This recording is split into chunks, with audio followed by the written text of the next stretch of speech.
बिहार में 2 विधानसभा सीटों के लिए हुए उपचुनाव जीत न पाने के बावजूद आरजेडी मजबूत हो रही है, जो एनडीए के लिए घातक साबित हो सकता है। तेजस्वी यादव कांग्रेस से गठबंधन तोड़ नए समीकरण बनाने की कोशिश में हैं, जिससे वे बिहार की सत्ता में वापसी कर सकें। ये दावा खुद आरजेडी के एक नेता ने किया है। साथ ही ये भी कहा कि राज्य में नीतीश कुमार की एनडीए सरकार के लिए खतरे की घंटी बज रही है।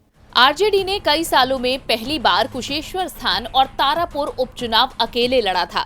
आरजेडी नेता तेजस्वी यादव ने कांग्रेस को किनारे करने का बड़ा फैसला लिया, जिसका नतीजा उसे वोट प्रतिशत में दिखा।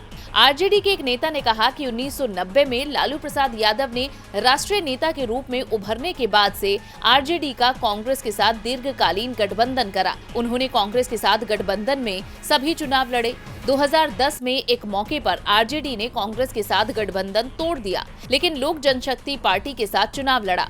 आरजेडी ने कभी भी कुशेश्वर स्थान से चुनाव नहीं लड़ा। इसने हमेशा कांग्रेस को सीट दी थी। 2010 के विधानसभा चुनाव में पार्टी ने ये सीट लोजपा को दी थी। इसके बावजूद आरजेडी ने एक प्रभावशाली प्रदर्शन किया।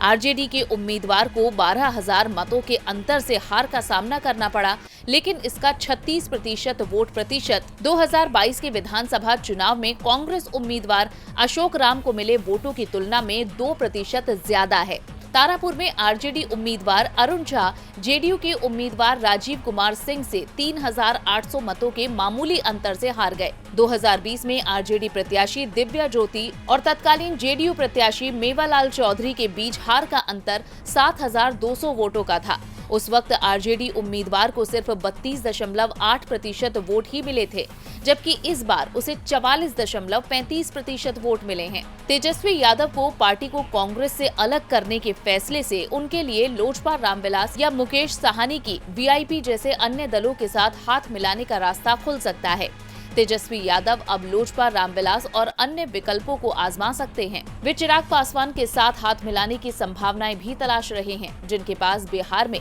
पिछड़े वर्ग के समुदाय में एक पारंपरिक वोट बैंक है। देखना होगा तेजस्वी यादव की ये कोशिश बिहार में आरजेडी को कितना मजबूत कर पाएगी। डीबी लाइव की रिपोर्ट।